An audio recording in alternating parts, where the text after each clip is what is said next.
Greetings and salutations, my dear audience. This is Joe St. Eggbenedictus coming at you with a brief video on a devotional thought from the NRSV Updated Edition SBL Study Bible, which I'm working through this year. I want to give a shout out to my pal Mike, to all the visionaries and mystics out there. Thank you for joining me. I did my devotional in James 5, and this verse it didn't stick out to me, but I want to read you the devotion that is with the study Bible. Let me read the verse first. It's James 4, 13 and 14. Come now, you who say today or tomorrow, we will go to such and such a town and spend a year there doing business and making money. Yet you do not even know what tomorrow will bring. What is your life? For you are a mist that appears for a little while and then vanishes. So that, is something I would read, kind of just go over. You pick up the echoes of wisdom literature, a little bit of Ecclesiastes there, but really wouldn't give a second thought about it. However, if you go to the little devotional thought in the study Bible, it talks about the wealth and the rich and the poor in this book, but something it points out here I think is very devotionally valuable. It's a rich devotion. It talks about wealth and people trusting in their riches, and then it says this: or the businessman who invests time and effort into making money for an unknown future while leaving his relationship to God ambiguous. It's by Miriam Kavaloshin.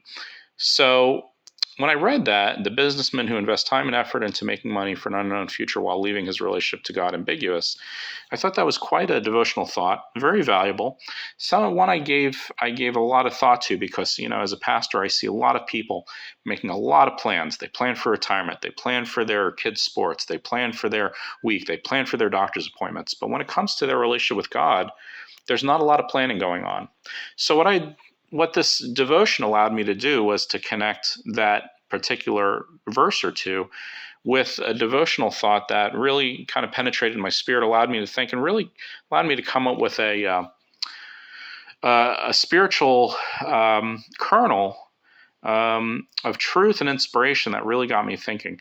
I did bring this particular verse and thought to a men's prayer group recently. It worked out really well. I talked about being intentional in our planning, and though knowing that we do need to make plans for things, we need to keep in mind that our life is indeed a mist or vanity, as Ecclesiastes says, and that we do need to be as intentional with our relationship with God as we are with the rest of our life or the other aspects of our life. So hat off to to Miriam here, who wrote this devotional thought, and to the SBL Study Bible for contributing to something that really gives spiritual depth. I am reading other parts of the study guide as I go through.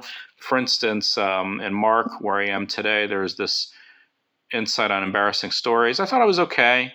Again, would I spend a lot of time on something like this? Probably not if I'm writing devotional thoughts for Mark, but it was all right. But what I did enjoy was this picture of this ancient boat that they found at the bottom of the Sea of Galilee. This is one of the oldest boats found in the Sea of Galilee area. I saw it with my own eyes in the museum there when I went to Israel.